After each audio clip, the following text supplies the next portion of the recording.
lo que me demandan. O sea, cuando X, esto lo vamos a poner un poquito más grande, o sea que hace falta del detalle. O sea, si compro, si me faltó mercadería es porque X era menor que Y. Ahora, si compro más de lo que me demandan, X es mayor que Y. O sea, compro más de lo que me demandan. Si compro menos de lo que me demandan, me faltan unidades. ¿Cuántas? Y si tenía que abastecer Y me demandaron X, si tenía que abastecer Y yo produje X, o compré X, lo que me faltó es Y menos X. Entonces, a las Y menos X las pagué con costo de recargo, o sea, a 3, y a las X las pagué a 2. El problema era un problema de costo en este caso, por lo tanto queremos minimizar los costos. Si compré más de lo que me demandan, y bueno, me sobró, lo que me sobraba no lo tiraba, sino que lo almacenaba. O sea que solamente en ese caso, como entregué las I unidades, el costo es por la mercadería que entregué, 2I. 2I. A ver si puedo hacer un límite acá. Ya que si a mí me sobra mercadería, lo que vendo, o sea, lo que me genera costo es lo que me demandan y entregué. Lo que me sobró, no tengo que tener en cuenta el costo, sino solamente el costo de almacenamiento. ¿Por qué? Y bueno, porque el producto Dale, no hay sigue problema. almacenado. Veamos un Por ejemplo ahora estás para que les convocado. quede claro, Somos 10 porque hay todavía algunos que recién, por ahí así se que hay que ver que si llegamos al número. vamos a ver de esa Como a forma. las 8 de la Supongo que yo noche soy el en gerente la... de esta semana y por alguna razón digo que todo lo que me sobró le tengo que asignar el costo total de la mercadería. O sea que acá hubiera puesto, por ejemplo, 2X, ¿sí? Y encima lo almacené, o sea que encima tuve que tener un costo de 0,4 por X. ¿Qué van a decir? Y el dueño seguramente va a decir, ¿por qué tiene tantas pérdidas? Y si digo, no, la mercadería quedó almacenada todavía, entonces ¿por qué le asigno el costo? No, si la mercadería quedó almacenada, no debería haberle asignado el costo. Ahora, ¿qué varían? Y bueno, me echan simplemente y ponen de nuevo que a esa mercadería la va a recibir toda gratis. ¿No? ¿Por qué? Y porque el costo ya se le asignó el anterior. O sea que acá no tenemos que confundir justamente cuando tenemos que asignar el costo, si en el momento actual o en el momento de la entrega de la demanda o de la destrucción. Entonces, fíjense que esto estaría justamente, esto no corresponde.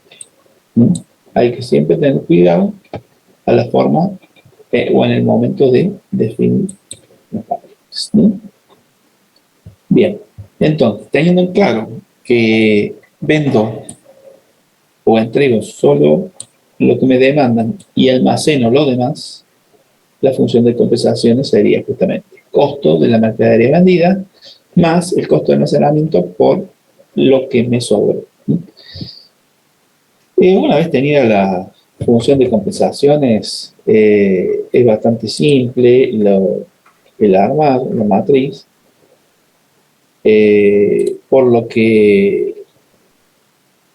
no, solamente lo que tenemos que hacer es identificar cuándo se presentan las relaciones. En este caso tenemos en la diagonal la igualdad porque todos los estados tienen valor numérico relacionado con las decisiones. ¿Sí? Pero bueno, cuando no se presente esa situación no va a haber diagonal principal. En este caso, como todo se puso en forma creciente, quedó una diagonal y hacia la izquierda el hecho de que provocamos más de lo que nos demandan y a la derecha el hecho de que provocamos menos de lo que nos demandan, pero podrían estar desorganizados los valores y no necesariamente armar matrices o forma de matrices de esa manera. Lo que sí tiene que quedar claro es que toda la tabla tiene que estar completa. O sea, todos los valores tienen que poder calcularse para poder llegar a tomar una decisión. Entonces, la matriz de compensación no es otra cosa que reflejar la relación entre las variables y los estados con respecto a la compensación que obtendríamos en este caso. Bien, si en el modelo teníamos probabilidades, lo hemos comentado ya la otra vez, lo único que tendríamos que tener en cuenta es que los estados de la naturaleza serían los que tienen esas probabilidades de presentación. A ver, ¿qué tendría que decir? Y bueno, si el evento es probabilístico y en el futuro esta situación se puede presentar muchas veces, quiere decir que el valor promedio sería un valor válido, o el valor esperado sería un valor válido a considerarse. ¿Qué quiere decir? Y bueno, a veces me van a demandar 10, otras veces 20, o sea, acá nos da la probabilidad. Quiere decir que si yo voy a estar trabajando todo el año, y bueno, en 52 semanas para este caso, y en promedio se pueden llegar a considerar esos valores probabilísticos. Ahora, si es válido entonces el modelo de probabilidades a considerar, el valor esperado sería justamente la función que estaría representando a nuestro la esperanza matemática sería una buena forma de describir la función de decisión para nuestro problema de decisión. Muy grande. Tendríamos fíjense que la esperanza matemática, variando y, estaríamos describiendo en este caso a la fórmula.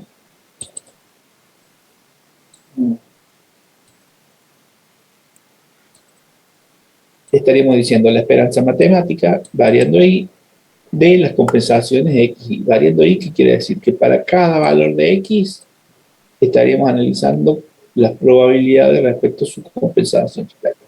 A eso lo podemos expresar como una sumatoria, que en realidad es la sumatoria de la sumatoria. Bien, acá estamos hablando de función de decisión. ¿Cómo armar la función de decisión? ¿Qué sería la función de decisión?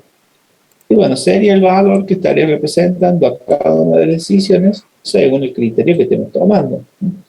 Si nosotros teníamos estos costos y el valor esperado podría ser la forma que uso para analizar o decidir, tendría que calcular el valor esperado para cada uno de los valores de X, y eso sería, ese conjunto de valores sería lo que llamamos función de decisión. Entonces, la función de decisión no es otra cosa que el valor numérico según el criterio que estemos teniendo en cuenta a analizar, que va a representar a cada una de las decisiones posibles, ¿sí? En este caso, el 89 era el valor esperado para X1, o sea, siendo esta la probabilidad, tenemos 20 por 0,10, 50 por 0,20, 30 por 0,30, 110 por 0,20, 140 por 0,10 y 170 por 0,10. Entonces, ahí teníamos un valor de 89. Si hacemos lo mismo con los demás valores, tendríamos el otro conjunto, 80.4, 74.6, 73, 74, 76. Hablamos de función de decisión.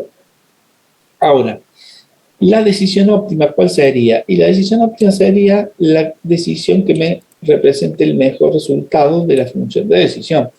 Entonces, si yo tenía estos valores de la función de decisión, entre 89, 80, 74, 73, 74, 76, el mejor resultado lo encontramos en el costo de 73. Para costo, el mejor resultado sería el menor.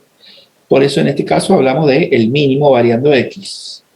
Ahora, el valor de X que representa a ese mínimo costo lo estaría representando X4. Es decir, cuando hablamos de función de decisión hablamos de los valores que representan a cada una de las decisiones. Y cuando hablamos de decisión óptima, vamos a hablar de la decisión que identifica el mejor valor de la función de decisión, ya sea para problema de máximo o para problema de mínimo. En caso de un problema de minimizar, de esta forma estaríamos describiendo la fórmula para este caso. En general, los criterios de universo incierto también tienen las mismas características porque, bueno, porque definen una forma de obtener el valor de la función de decisión y después la función de decisión se hace en base a lo que representa la función. ¿Qué tenemos que tener en cuenta para este caso puntual? Que la esperanza está arrastrando la misma unidad de medida que tenían las compensaciones. O sea, si las compensaciones son costos, la esperanza es un costo esperado.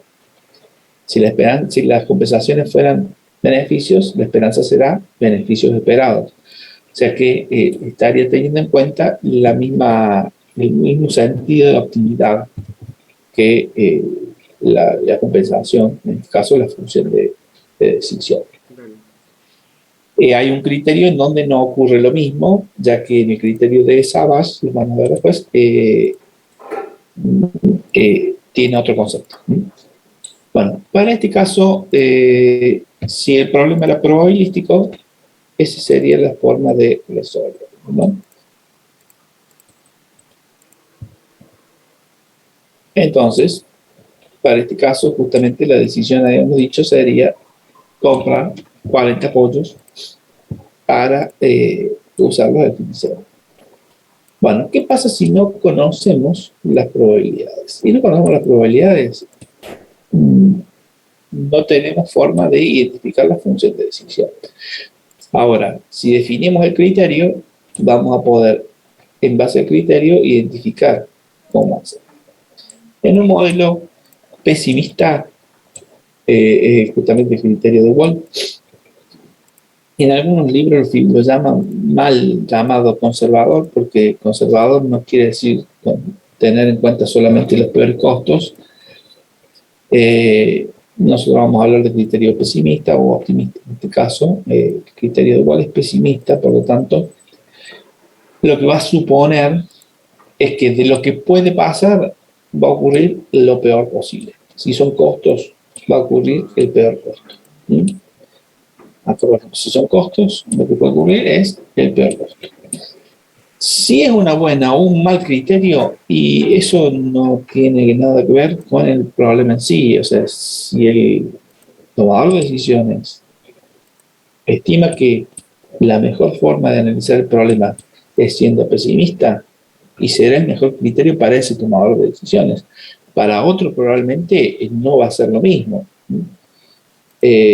Habrá algunos que son pesimistas, habrá otros que no son pesimistas, son quizás optimistas o consideren las costos de oportunidad como situaciones a tener en cuenta. Eso tiene que ver con el entorno de la empresa generalmente. O sea, si tenemos una empresa que tiene problemas económicos, en donde los costos o las pérdidas puntuales, sean pequeños o grandes, generan grandes problemas para el futuro para la empresa, y seguramente el criterio pesimista es un criterio útil a tener en cuenta. Ahora, si es una empresa o un decisor no tiene problemas económicos y realmente lo que le interesa es tener más concentración con el mercado, aunque asuma pérdidas grandes, porque como total no tiene problemas económicos, quizás ser pesimista no es una buena alternativa. Entonces, ahí vienen justamente las otras alternativas. Teníamos, por ejemplo, el criterio de Laplace. En el criterio de Laplace, esto también lo habíamos visto la clase pasada, lo único que teníamos que tener en cuenta era el hecho de ver cuántos estados de la naturaleza teníamos y a todos asignarle la misma probabilidad de presentación. Como son, en este caso, 6 estados de la naturaleza, un sexto sería la probabilidad de presentación. Normalmente vamos a decir m estados de la naturaleza, entonces 1 sobre m sería la probabilidad de cada uno de ellos. Por lo tanto, tendríamos la sumatoria por 1 sobre m, el valor de la función de decisión. Entonces, en este caso, con el criterio de Savage, tendremos esta función de decisión. Si el problema es de costos, la función de decisión será de costos. Si hay problema de beneficio, la función de decisión será de beneficio. Para este caso es un problema de costos, por lo tanto, como los d de x representan costos, lo que vamos a hacer es identificar el mínimo costo posible. El mínimo costo, en este caso, lo encontramos en el 78.33, si no me equivoco, con lo cual la decisión óptima sería 50, es decir, el mínimo, para la decisión óptima, el mínimo variando x de los valores de x. El caso siguiente sería el criterio de Hurwitz. ¿Qué hace el criterio de Hurwitz? En algunos casos, Hurwitz, y hablo de en algunos casos porque no necesariamente tiene que ser todos, cree que son relevantes solamente los valores extremos. Por ejemplo, para x1 los valores extremos serían 20 y el 170, el 40 y el 120 para el valor de x6. Es decir, de todas las situaciones posibles para cada una de las variables de decisión, solamente tomar o tener en cuenta los valores extremos. Depende de la bibliografía, van a encontrar que habla del mínimo, del máximo o del mejor y el peor. O sea, ahí hay que tener cuidado. Normalmente nosotros hablamos del mínimo y el máximo porque el mejor y el peor, el mejor en caso de costos es el más barato, el caso de beneficio es el más grande. Entonces, para no tener problemas en ese tipo de interpretación, vamos a hablar del mínimo y el máximo valor de las compensaciones para cada una decisión. O sea, en X1 tendríamos el mínimo, el 20, el máximo, el 170 en este caso. Ahora, teniendo en cuenta esos valores, ¿qué vamos a decir? Y bueno, vamos a darle una ponderación. Una ponderación que esa ponderación la tendríamos en función de esto que llamamos alfa, nivel de optimismo.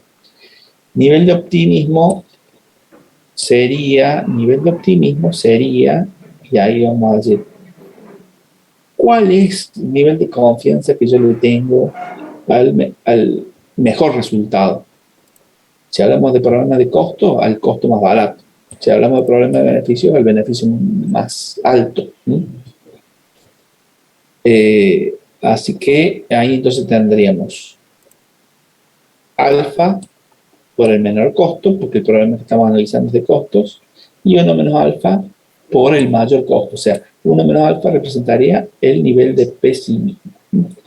Les dejo un minutito para que identifiquen el significado de esto y si tienen alguna preguntita la vamos a ir teniendo.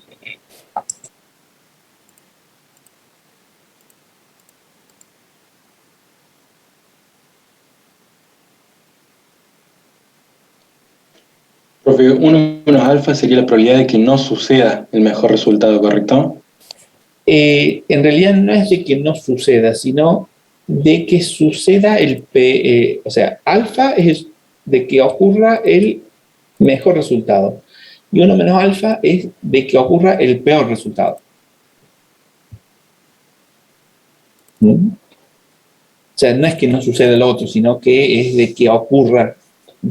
Porque cuando tomamos decisiones, nosotros tomamos decisiones en base a lo que ocurre. A ver, para que quede claro, que no ocurra el 20 no significa que va a ocurrir el 170. Que no ocurre el 20 significa que puede ocurrir el 50, el 80, el 110, el 140 y el 170. ¿Me explico? En cambio, si yo digo, voy a considerar el 20 y el 170, entonces la probabilidad de que, el nivel de confianza más que probabilidad, es el nivel de confianza de que ocurra el 20, sería el alfa, y el nivel de confianza de que ocurra el 170 sería el 1 menos alfa.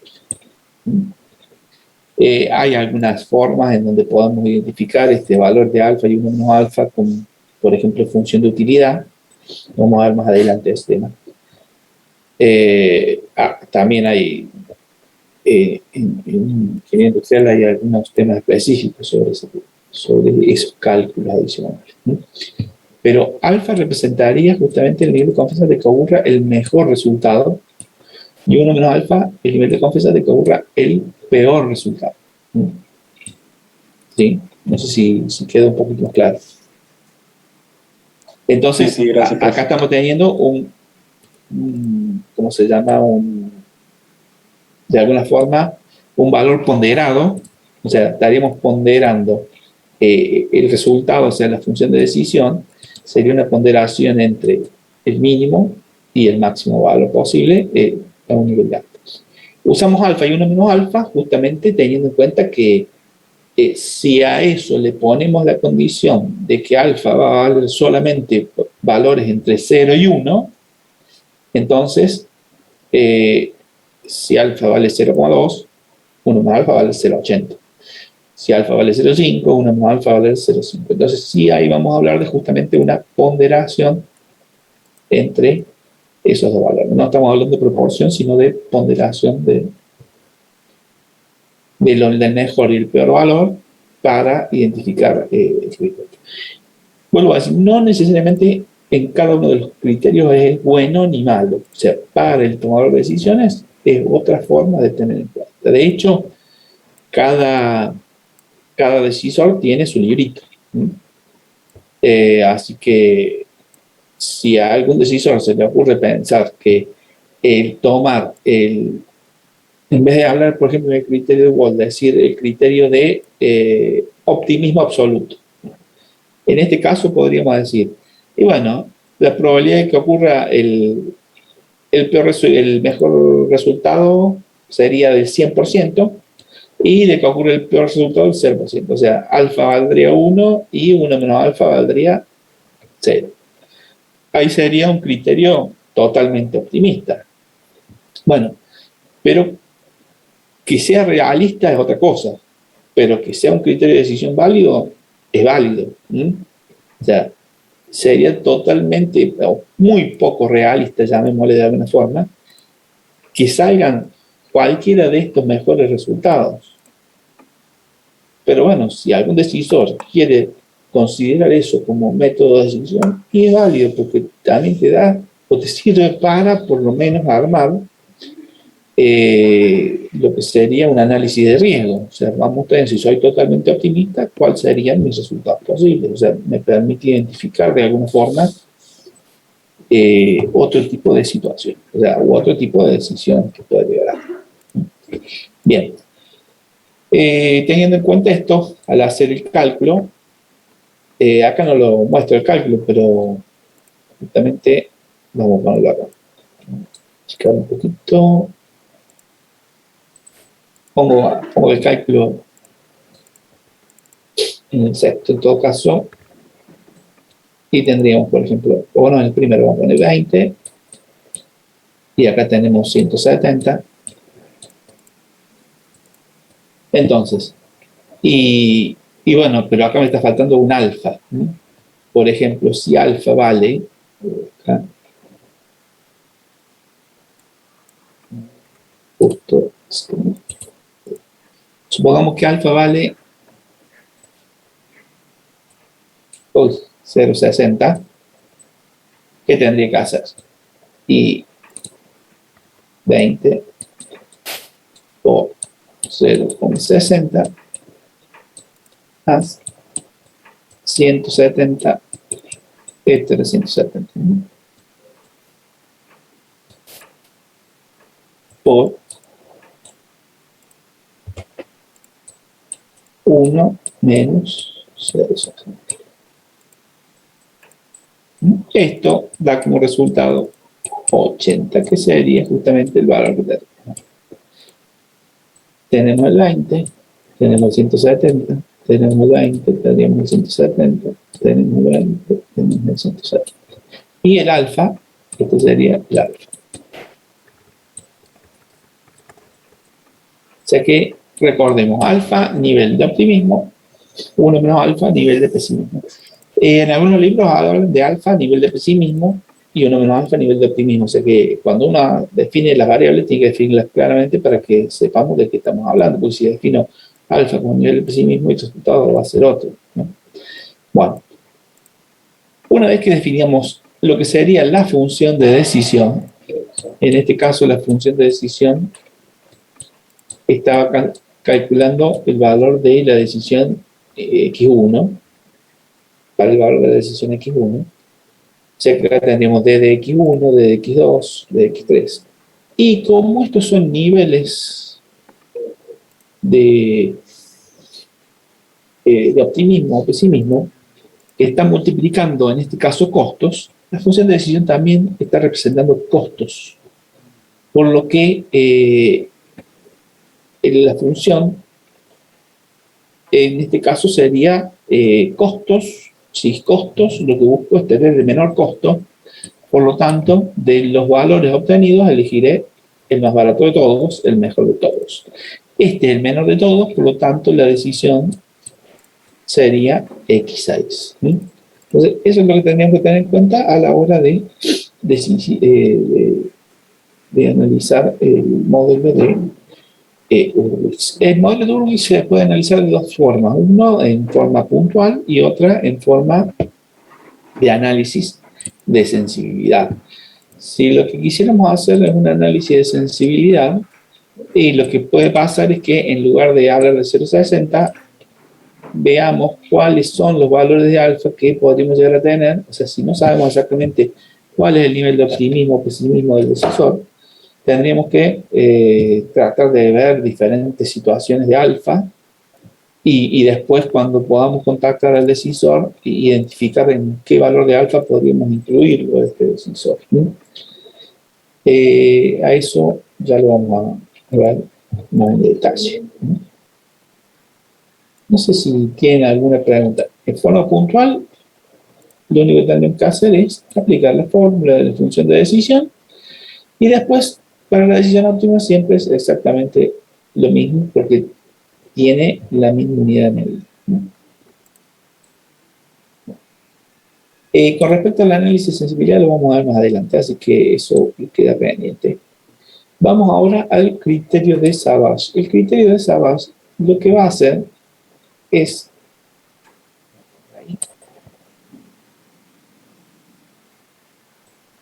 considerar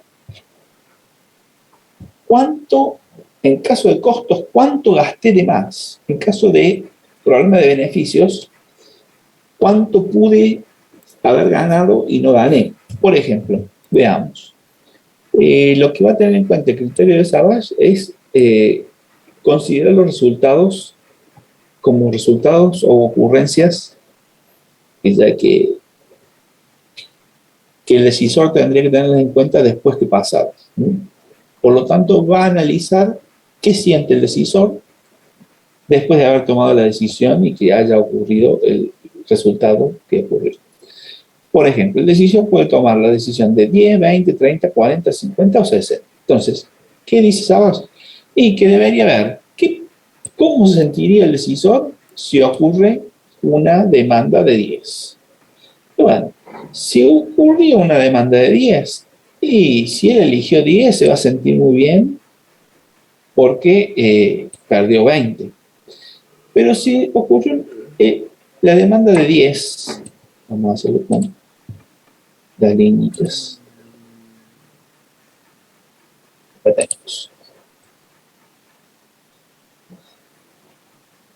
Si ocurrió una demanda de 10, acá se siente muy bien porque eligió y le salió 20. ¿Por qué se sintió muy bien? Y porque fue el mejor costo que obtuvo. Ahora, si él decidió 60, y acá se sintió muy mal. ¿Por qué? Y porque pudiendo haber tenido un costo de 20, tuvo un costo de 40. Si él eligió 30, y bueno, se sintió un poco mal. ¿Por qué? Y porque tuvo un costo de 28, pudiendo haber tenido un costo de 20. O sea, analizado el resultado que pudo haber obtenido, lo que hace el criterio de Savage es calcular lo que sería el costo de oportunidad en este caso. Por ejemplo, el mejor resultado ante un estado de naturaleza T1 igual a 10 es el mejor costo. El mejor costo sería el menor para el problema de costos. En ese caso, lo que tendríamos sería un lamento de 0 pesos.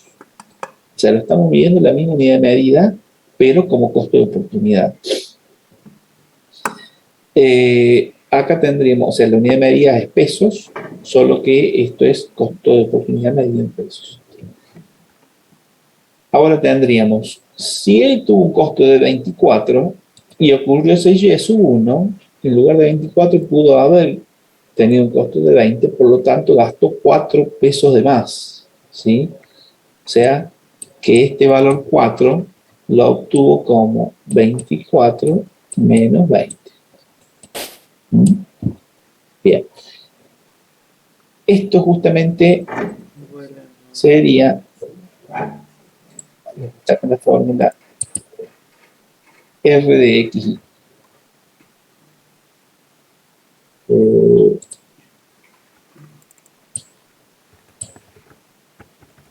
R de X o R de IJ, como quieran llamarlo, hablando de los subíndices. Si hablamos de X sub I y sub J, podemos llamarlo R de X o R de I sub J. ¿Qué sería? En caso de costos, cada una de las compensaciones menos la menor compensación de cada una de las columnas. Por eso acá dice variando I, variando X. O sea, en cada variable I identificamos el mínimo de la columna variando X. Y eso se le restamos a la compensación. En caso de costos, esa sería la fórmula. En caso de maximización, sería el mejor valor menos cada una de las compensaciones. O sea que en caso del problema de maximización, lo tienen en las otras filipinas, máximo variando X de C de X menos las compensaciones. En caso de costos, vemos justamente cuánto gasté, cuánto pude haber gastado, la diferencia sería cuánto gasté de más. Entonces, por ejemplo, 36 menos 20 me daría 16. Este sería el costo en ese caso. Si analizamos, por ejemplo, en el I5, el mejor resultado posible sería 100. 140 menos 100, 130 menos 100, 120 menos 100, 110 menos 100, 100 menos 100, 104 menos 100. Entonces, acá tenemos. Este sería el 104 menos 100.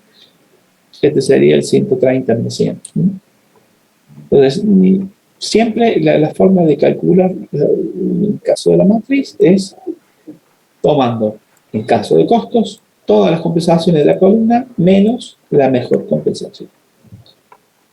Acá, la mejor compensación en X4, en I4 es 80. Entonces, todas menos 80. Y de esa forma obtenemos estas compensaciones. Por ejemplo, acá vamos a poner el 12 para que nos quede claro. El 12 viene de haber calculado 72 menos 60. ¿Sí? Pero 72 sería el 60. Entonces, ¿qué tuvimos entonces? Una matriz de costos de oportunidad, de cuánto perdí por gastar de más. En caso de un problema de beneficio o maximización, la matriz de costos también va a ser una matriz de costos. ¿Por qué? Porque es cuánto gasté, pero cuánto en realidad gasté desde el punto de vista de cuánto perdí de ganar. O sea, en caso de máximo, cuánto perdí de ganar, en caso de costos, cuánto gasté de más. Quiere decir que esta matriz del criterio de Savage siempre va a ser una matriz de costos. O sea que siempre va a tener valores positivos, porque estamos a todos los valores, le estamos restando el menor, o en el caso de máximo, al mayor le restamos todos los otros valores. O sea que siempre la matriz de criterio de Savage va a tener valores positivos. Ahora, si esta es una matriz de costos, en este caso incorpora el uso del criterio de Wald, dice, bueno, de todos los costos vamos a aplicar el criterio de Wald para costos. El criterio de Wald para costos era elegir el peor costo para cada decisión, en este caso sería el peor costo de oportunidad para cada decisión, y después de los costos elegir el mejor. O sea que entre 0, 10, 20, 30, 40, 50, el peor costo es 50. Por ejemplo, acá entre 12, 8, 4, 10 y 20, el peor costo sería 20. O sea que estos serían costos. Por lo tanto, si quiero tomar el mejor resultado, el menor costo. O sea que siempre la matriz, el criterio de Savage va a ser de costos. No importa si el problema es de máximo o de mínimo. En caso del problema máximo, costos de cuánto perdí de ganar. En caso de mínimo, costos de cuánto gasté de más. Pero en el criterio de Savage siempre esto es de costos.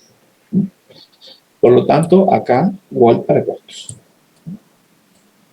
Igual para costos. Bien. Después, obviamente, la decisión va a ser el mejor resultado. Por lo tanto, en este caso, nos dio 50, porque es la decisión que corresponde al menor. La fórmula, Profe, en este caso, era esta, ¿no? Sí. o sea, el criterio de Savage se usa solo para hacer la transformación de la matriz, digamos, y después se elige con otro criterio. En realidad, usa el criterio como parte del método. ¿Sí? O sea, el criterio Savage incluye a la decisión de aplicando Wolf.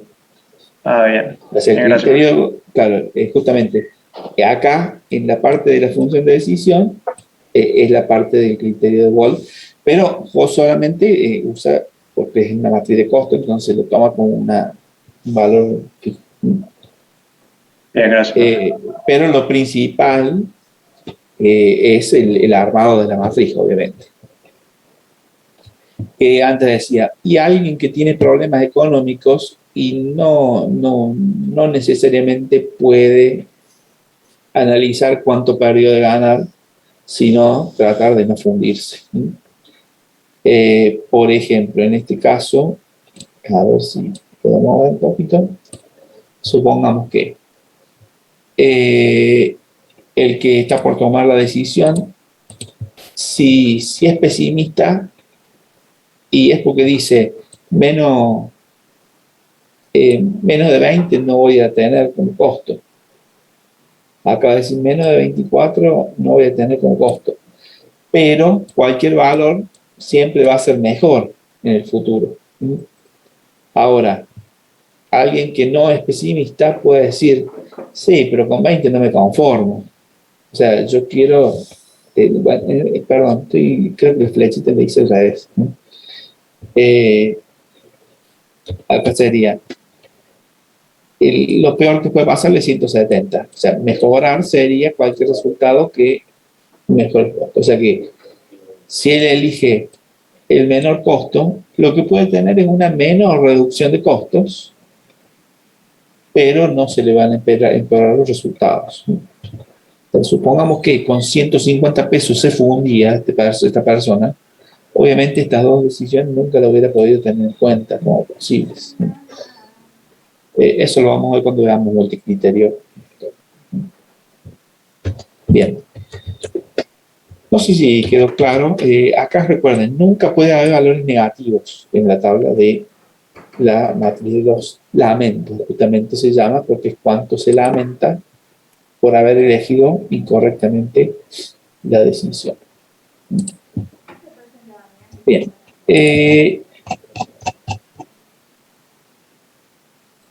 Acá no vemos el análisis de sensibilidad porque eso me interesaba primero que veamos el otro caso que teníamos acá.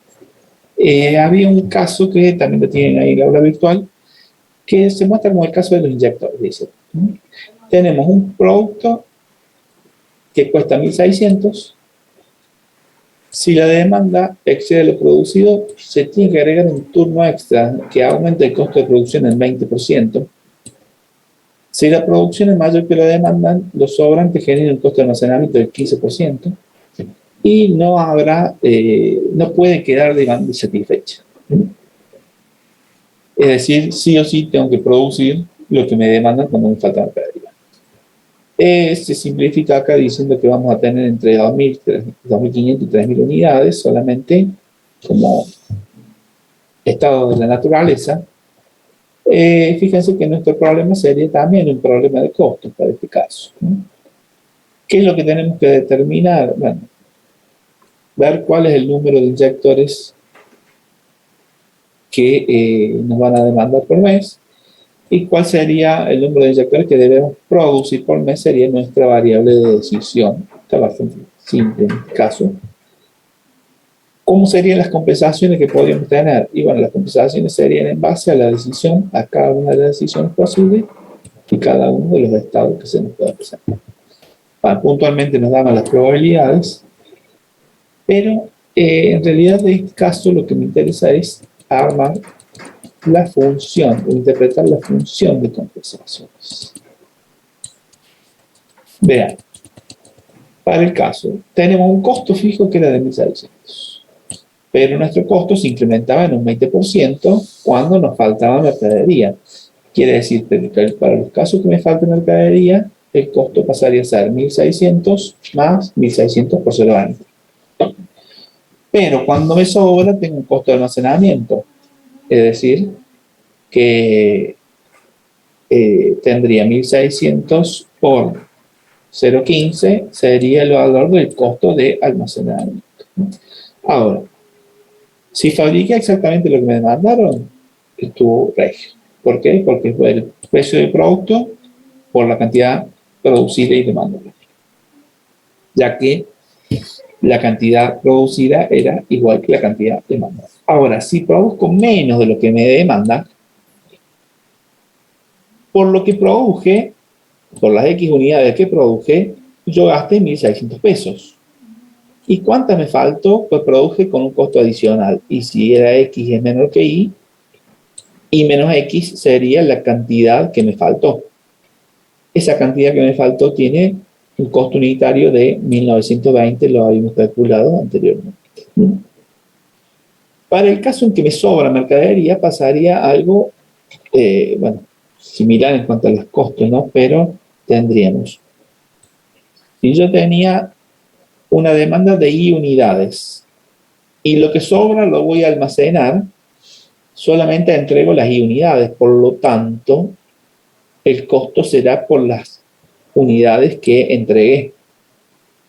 Y por la decisión mal tomada, que serían las que me sobraron, que siguen almacenadas, solamente tendré en cuenta lo que me generaron como costo de almacenamiento.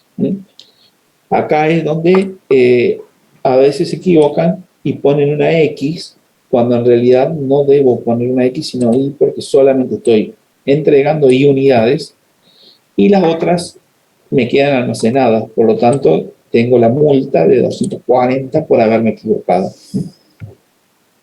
El armar la matriz, bueno, es bastante simple si tenemos las funciones. Si no tenemos la función, la matriz no sirve para nada, ¿no?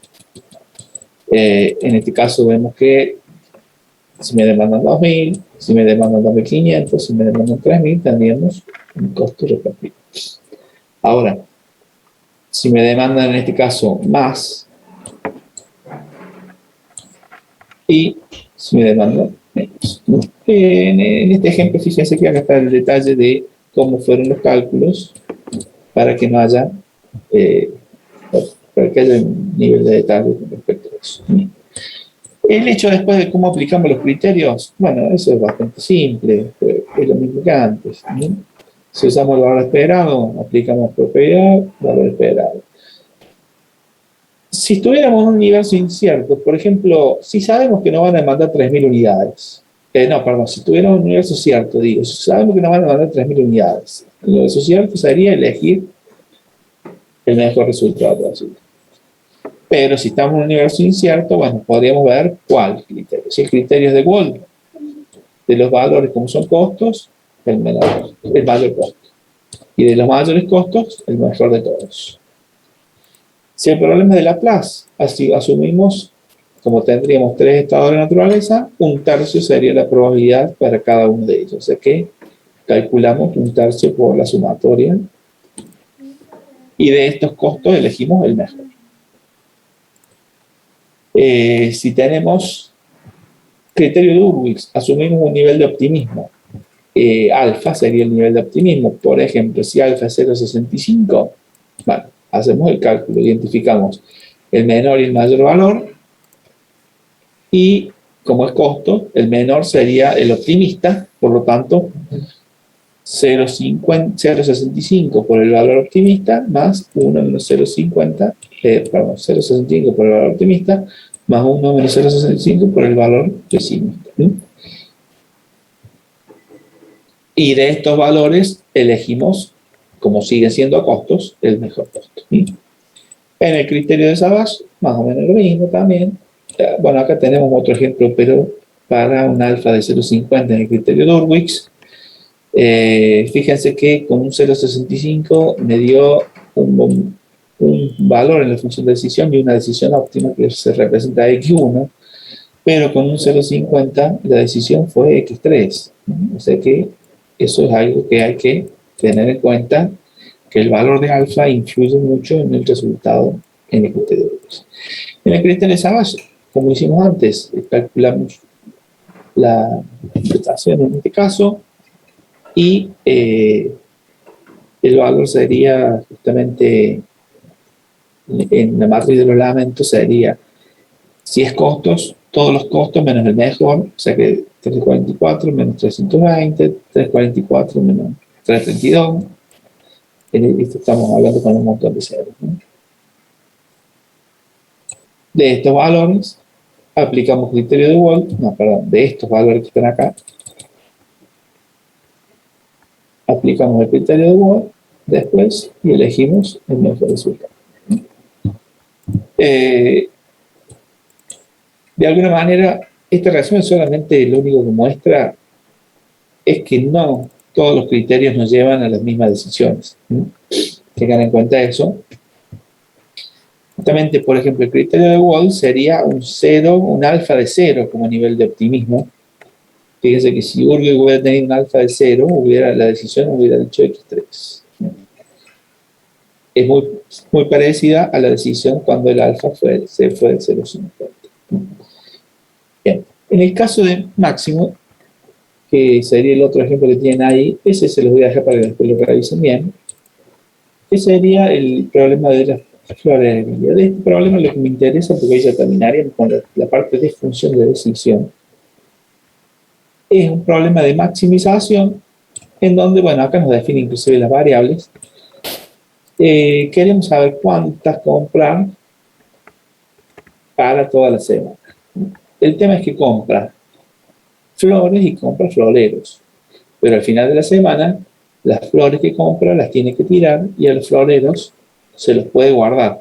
Por lo tanto, solo va a tener costo o por la mercadería que tiró y no por la que guardó. Veamos, por ejemplo, si yo tengo que X es la cantidad de flores y floreros que compré al inicio de la semana, y es la cantidad que me demandaron. Bueno, cuando X es igual que Y es bastante fácil. ¿Por qué? Porque todo lo que vendo es lo que voy a tener como costo. Ahora, cuando compro menos de lo que me demandan, y tampoco tendría problema porque de alguna forma voy a tener que abastecer toda la demanda, quiere decir que, lo que me falta no voy a poder abastecerlo, quiere decir que solamente voy a poder vender las X unidades. Ya que, si bien me demandan Y, como no me habla de costo de oportunidad ni nada de eso, solamente voy a poder vender las X. Ahora, el problema acá está en lo que me sobra, porque, por ejemplo, cuando yo tengo sobrante, X es mayor que Y, y voy a poder vender solamente las Y unidades, a las Y unidades las voy a poder vender a 4,20 cada unidad. Ahora, para las que me sobraron, bueno, veamos. Si yo hablo de flores, por ejemplo, yo había comprado X flores y las que no vendí las tuve que tirar. Por lo tanto, si cada flor me costaba 2 pesos, la voy a vender a 2 por X, sería nuestro costo. Todo el costo de las flores, ¿no?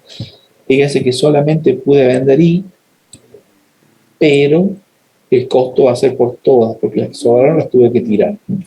Ahora, de los floreros, como vendí, solamente voy a tener en cuenta el costo de cada uno de los floreros. No planteaba el costo de almacenamiento en este caso, ¿no?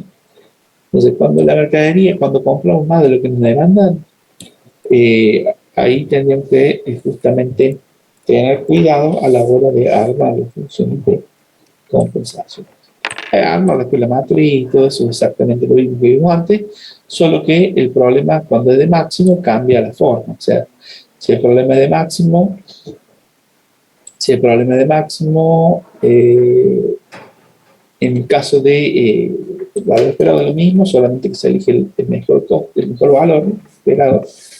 En el caso de Wall, lo peor es la peor ganancia. O sea, fíjense que si estas son ganancias, menos 3 es la peor ganancia de la fila de X4, 17 es la peor para 50, 37 es la peor, 57 es la peor. De las peores elegimos la mejor.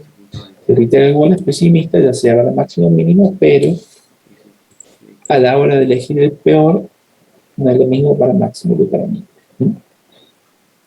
En el caso de Laplace, da la misma probabilidad para todos, o sea que la forma de calcular la función es la misma.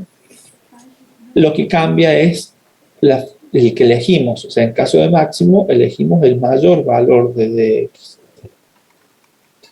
Para Hurwitz es casi lo mismo, solo que el mínimo, en este caso, en problema de máximo, es lo peor que puede pasar y el máximo es lo mejor que puede pasar. O sea que si soy optimista en Hurwitz, el nivel de optimismo va a ser por el mayor valor en lugar del modelo de costos, ¿no? O sea que en la fórmula en Hurwitz sería alfa por el máximo más 1 menos alfa por el mínimo, la forma de calcular d de x.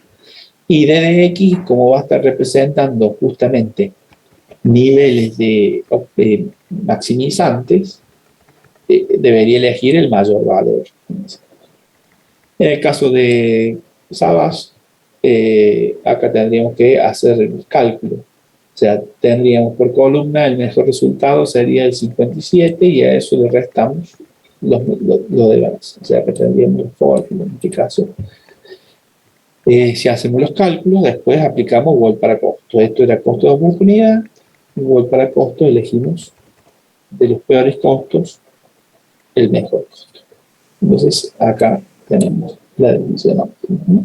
Bueno, y con eso ahí estaríamos finalizando lo que serían los criterios. Nos quedó pendiente el análisis de sensibilidad usando lo que sería el criterio de Hurwitz. Ese lo vamos a dejar para la clase que viene.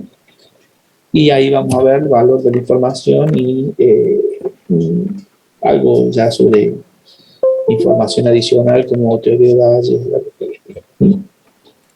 Bien. No sé si tienen algo. ¿Sabes? Esto después le subo la grabación esta. Creo que debe haber salido bien, supongo, así que espero que se pueda subir. Y por si quieren consultarla o detener en algún momento. Sí, traten de ver acá en el libro, en el capítulo de teoría de la decisión, figura, sino acá teníamos el detalle justamente de las distintas fórmulas que vamos a estar usando, ¿no? Los distintos criterios de decisión. Y bueno, acá van a tener un grafiquito. Este es justamente para hacer el análisis de sensibilidad después. Vamos a ver más todo eso. Criterio de Savage, criterio de Laplace. Y bueno, ya más adelante, la semana que viene, vamos a estar viendo valor de la información perfecta y otro tipo de datos adicionales. Bueno, no sé si tienen alguna preguntita. No, profe, Sí. todo claro. Ahí me preguntan si pueden usar el libro de Carignano. Sí, ahí los temas son similares. Acá yo he ampliado un poco algunos temas para que tengan algunos detalles adicionales a modo de modelo de producción por ahí que pueden ser útiles. Lo que en el libro de Carignano no sale es la parte de Bayes, creo, a esa la tenemos acá en el aula virtual directamente. En este material, en la parte de valles, valor de información, está explicado a partir de la página 38 en adelante. A esa la vamos a ver más adelante, de la clase que viene. Bien. Esta noche entonces vean después las notas y cualquier cosa las consultas sobre el parcial la semana que viene. Y bueno, y todas las dudas que pueda llegar a tener, más o menos cálculo que media hora tendrán de dudas al sumo puede llegar. Si no, bueno, si hace falta que lo reveamos más adelante, lo vamos a rever más adelante. Una cosita antes que me olvidé. Justamente con respecto al parcial, en la modalidad dice que el parcial recuperatorio pisaría la nota del parcial. Bueno, justamente teniendo en cuenta eso, con el profesor Hualpa estuvimos hablando el día sábado y íbamos a tener la consideración de que si alguno quisiera levantar la nota o si estaba aplazado, también lo mismo, obviamente, no se considere en este caso la situación de que el recuperatorio pise la nota. Es decir, en el caso de que los que hayan tenido algún aplazo, seguramente van a tener que recuperarlo, ¿no? Pero aquellos que hayan sacado, por ejemplo, un 4 o un 6, podrían hacerlo sin ningún tipo de problema y en caso de que la nota sea mejor, cambiaría y si la nota fue igual o peor, bueno, quedaría la nota que tendrían. O sea, aquel que haya tenido... Recordemos que acá con 4 regularizamos. El 6 y el 7 aportan a la promoción. O sea, alguien que haya sacado un 6 podría recuperar y si saca un 7, bien, porque ahí estaría promocionando. Pero si saca un 2, por ejemplo, en ese caso le dejaríamos el mismo 6. Y bueno, para aquel que tenga 4, si recupera y va bien, también le mejoraría la nota. En caso de que saque una nota peor, le guardaremos el 4. Así que eso me parece, lo hicimos el año pasado también, y creemos que sería válido tenerlo en cuenta este año también. Justamente por el tema de la movilidad a distancia, que es complicado. O sea, no estamos inventando nada, estamos tratando de hacer lo mismo de alguna forma que el año pasado, pero tampoco queremos que eso sea una regla, porque en adelante no vamos a mantenerlo como una regla. Por este año, teniendo en cuenta el año de virtualidad que hemos tenido, es pertinente tener en cuenta aquellos que puedan mejorar la nota después. No necesariamente tienen que ser pesimistas aplicando el criterio de Gold, pero si no sería una buena forma de interpretar el criterio de Gold. Pero si yo me arriesgo a perder la materia, puedo preferir no rendirla o no promocionarla. Pero si no arriesgo nada, debería tratar de mejorar la nota siempre cuando estudie. O sea, el parcial si no estudian, no van a poder mejorar la nota, obviamente van a tener que repasar un poco más. Bueno, no sé si tienen alguna preguntita de eso, pero bueno, para que se queden tranquilos en esa situación. Bien, por hoy entonces terminamos. Nos vemos en la próxima clase. Chao, Muchas gracias, profe. Nos vemos. Ahí, que anden muy bien.